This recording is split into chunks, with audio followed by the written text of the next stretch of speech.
देखो अक्सर मुझे आदत नहीं है कि मैं आपसे पंगे लूँ, बट क्या करें, कंटेंट क्रिएटर है तो काम करना भी ज़रूरी है भाई, तो ये पंगा तो लेना बनता था। ये वीडियो शुरू करने से पहले ही बता देता हूँ, जस्ट फॉर फन पर्पस के लिए मैं बना रहा हूँ। और हाँ, अगर आपको प्रैक्टिकल लगे, अगर आपको लगता है कि मैं सही बोल रहा हूँ देन ठीक है, अदरवाइज कोई बात नहीं, गाली दो नीचे 2-4 और चले जाओ, कोई टेंशन की बात नहीं है भाई। और अगर मेरे चैनल पर पहली बार आए हो तो नीचे जाके सब्सक्राइब कर दो और बेल आइकन को दबा दो। तो चलो भाई शुरू करते हैं, क्योंकि आज हम कंपेरिजन करने वाले हैं भाई इस हायाबुसा का और अपनी R15 V3 का। तो अपूर भैया, आज हम क्या करने वाले हैं बताओ जरा। कंपैरिजन ये आपको गुस्सा आ रहा है मेरे पे कि R15 लेके किससे पंगा ले रहा है? थोड़ा अजीब तो लग ही रहा होगा। नहीं तो वेल, लास्ट वीडियो में आपने देख लिया, मैंने इस पे लगा दिए थे ये मस्त वाले मिरर्स। अब ये चीज़ कह सकता हूँ इस प्लस पॉइंट में कि हायाबुसा से मच बेटर लग रहे हैं ये। Just have a look at this, ये बहुत ही क्लासिकल टाइप के, थोड़े रेट्रो। अब हायाबुसा में क्या है कि मॉडिफिकेशन बहुत लिमिटेड कर सकते हैं हम लोग। एक तो वो जो स्विंग आर्म लंबा कर देते हैं वो बहुत ज़बरदस्त चीज़ है, बट हमारे इंडिया में वो प्रैक्टिकल नहीं है, ठीक है। ड्रैग्स वगैरह के लिए प्रैक्टिकल है वो चीज़। और दूसरी चीज़, अगर और कोई मॉड करते हो तो हायाबुसा पे वो जचेगा ही नहीं, ठीक है। हायाबुसा उस तरीके की बाइक नहीं है कि आप इसे बार बार मॉड करो, अजीबोगरीब बना दो, ठीक है। तो आपके पास जो मिलता है कंपनी से आपको वैसा ही रखना पड़ता है। बट यहाँ पर देख लो, हमने प्रॉपर चेंज कर लिया। ये लास्ट टाइम हमने अपनी अंडरबेली भी डाल ली थी और ये हमारे मिरर्स भी लग गए हैं। चलो अब शुरू करते हैं गाइज। हायाबुसा लेनी चाहिए या R15 V3 लेनी चाहिए? मैं आपको सिर्फ आज प्लस पॉइंट्स बताऊंगा आपको क्यों R15 लेनी चाहिए। अब ऑब्वियसली हायाबुसा मिल रही है तो छोड़ोगे तो नहीं, मैं भी नहीं छोड़ूंगा भाई। हायाबुसा बहुत तगड़ी चीज़ है, बट कुछ प्रैक्टिकल फैक्ट्स हैं जो मैं आपसे शेयर करना चाहूँगा भाई। तो देखो, शुरू में प्राइस फैक्टर वाली बात तो बनती नहीं है कि मैं आपको सीधा प्राइस बोलूँगा तो ऑब्वियसली V3 बहुत सस्ता पड़ जाता है और उसमें पावर वगैरह ही कम है। हाँ, हमें ड्रॉबैक्स पता है भाई, बट कुछ फ़ायदे भी हैं। तो सबसे पहला फ़ायदा, अपूर भैया एवरेज कितनी देती है आपकी बाइक? 12 की एवरेज है। तो जितने का वो 4-5 महीने में तेल खाती है ना भाई, उतने में अपनी एक R15 V3 आ जाती है। नहीं तो नहीं आएगी सेकंड हैंड, लाख रुपए तक। हाँ, सेकंड हैंड आपकी आ जाएगी। अगर आप EMI पे नहीं भी आ जाएगी, EMI पे आपकी नहीं भी आ जाएगी। iPhone 13 आ जाएगा आपका।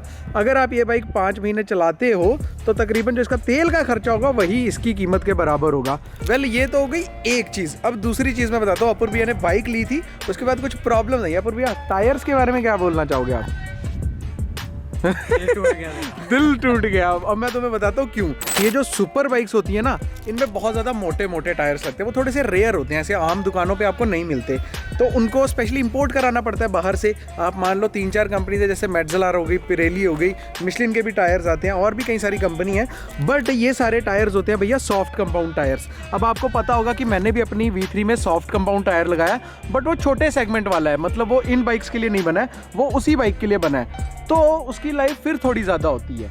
बट ये जो टायर हैं ये होते हैं भाई सुपर सॉफ्ट कंपाउंड टायर्स। अब यहाँ पर देखो, ये दिख रहा है आपको निशान, ये हल्के से गर्म होते हैं और उखड़ना चालू हो जाते हैं, मतलब बहुत ज़्यादा सॉफ्ट होते हैं, ग्रिप के लिए बने होते हैं। मान लो भैया कितना ये चलते होंगे एक पेयर अगर हम डलाएं तो? पेयर 6,000 साढ़े छः हज़ार किलोमीटर्स, दैट्स इट। अब ऑब्वियसली मेरे अपोलो की भी 9-10 हज़ार ही चलने हैं, वो भी 10 हज़ार चलेंगे मेरे ख्याल से, बट 6 हज़ार, कैन यू इमेजिन?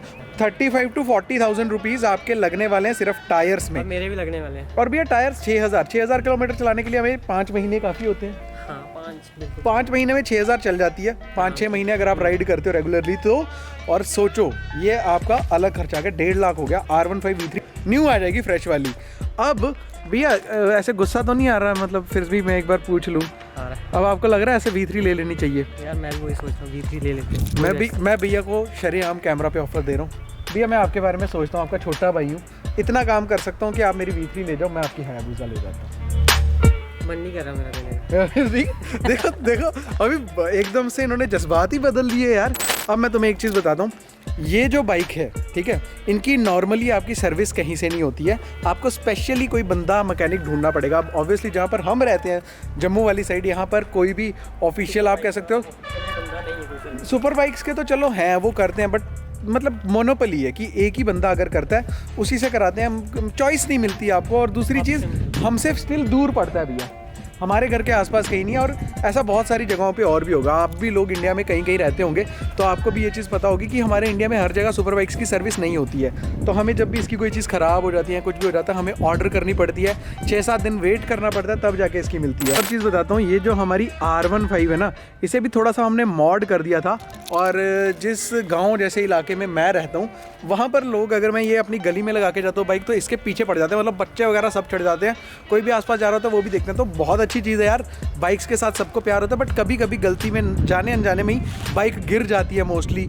या आप कह लो गिरने के बाद गिरती नहीं है तो स्क्रैचेस वगैरह लग जाते हैं, तो वो अपने दिल में बहुत लगते हैं। तो ये छोटी छोटी चीज़ें बहुत होती है। बट जस्ट इमेजिन अगर आप कभी हायाबुसा लेके जाओ कहीं गाँव वाले इलाके में लगाओ और पीछे से आपके ऐसा कांड हो जाए। तो इनकी जब शादी होगी, ये कुछ 2-3 दिन पहले ही भाभी जी के साथ गए थे राइड पे, और वो भाभी उनके घर वाली साइड, तो वो गए थे सुंदरबनी आपको पता है यहाँ से काफ़ी दूर है। भैया कितने किलोमीटर है? 50-60 किलोमीटर है।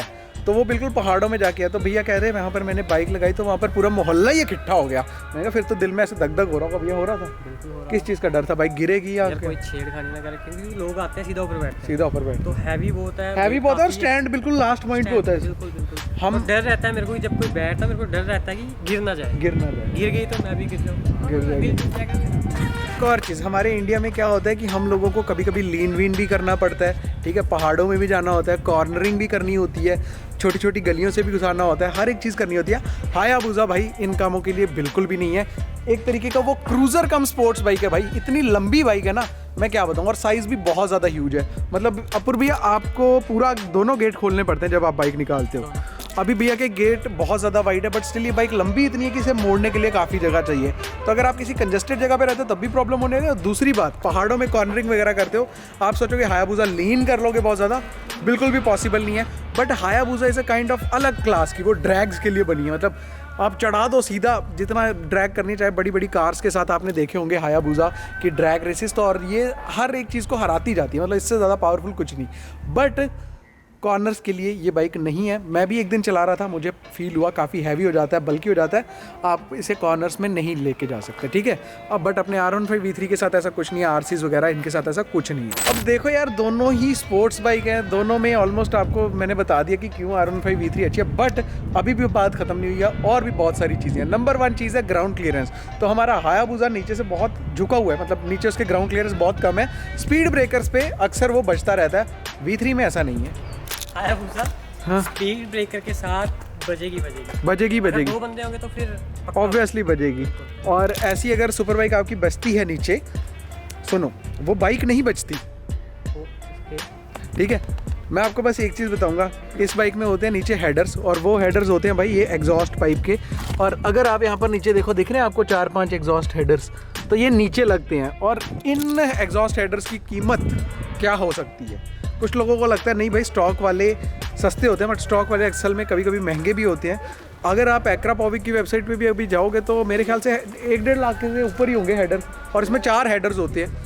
तो यार एट दी एंड जो मैं एक चीज़ बताने जा रहा हूँ, ये हो सकता है बहुत सारे लोगों को बुरी लगे, बट ये सच्चाई है यार। और उसमें ना डर लगता है, कभी कभी क्या होता है, हम लोग बाइक्स लेके जाते हैं अपनी, कोई भी सुपर बाइक होती है तो बहुत सारे फ्रेंड्स होते हैं, जान पहचान के लोग बहुत होते हैं, तो हम कभी बाइक पार्क करते हैं तो वो भी कभी कभी मांग लेते हैं कि हम एक टेस्ट राइड कर लें या कुछ भी कर लें। ऑब्वियसली बहुत मन होता है, इवन मेरा भी बहुत मन होता है कि मुझे भी सुपर बाइक चलाने को मिले, सबका मन होता है। अपूर्व एक टाइम पे अपना भी होता हो, आपका भी होता होगा।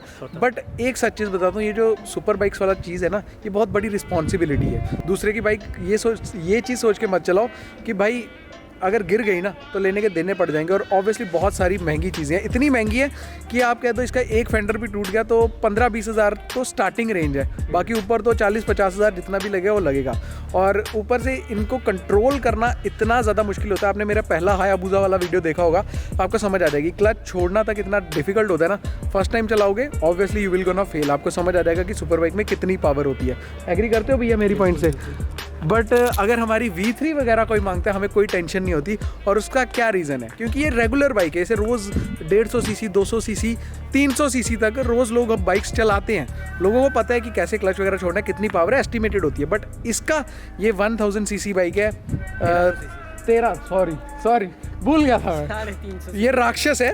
तो 1300 सीसी की बाइक और 200 bhp ऑलमोस्ट उसमें पैक्ड है, बहुत ज़्यादा पावर होती है, हद से ज़्यादा। तो जब भी आप किसी से बाइक मांगो सुपर बाइक, भाई ऊपर बैठ लो, फोटो खिंचवा लो अगर आपके अच्छे जान पहचान के हैं, but don't ask them for a test ride, ठीक है प्लीज़। तो भाई ये थे आज के मेन ऐसे फैक्ट्स जो मुझे आपको बताना ज़रूरी था। आई होप अपूर्व भैया को गुस्सा ज़रूर आया होगा। अगर गुस्सा आया है तो लाइक शेयर सब्सक्राइब याद से कर देना, ठीक है। अब गुस्सा आ रहा है तो तोड़ना है आपने मेरे को।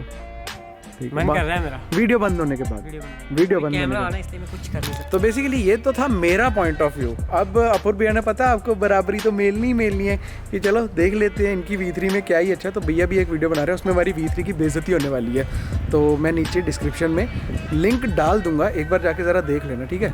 और चाहे कुछ भी हो जाए बस यही बोलना कि V3 इज़ बेस्ट, ठीक है।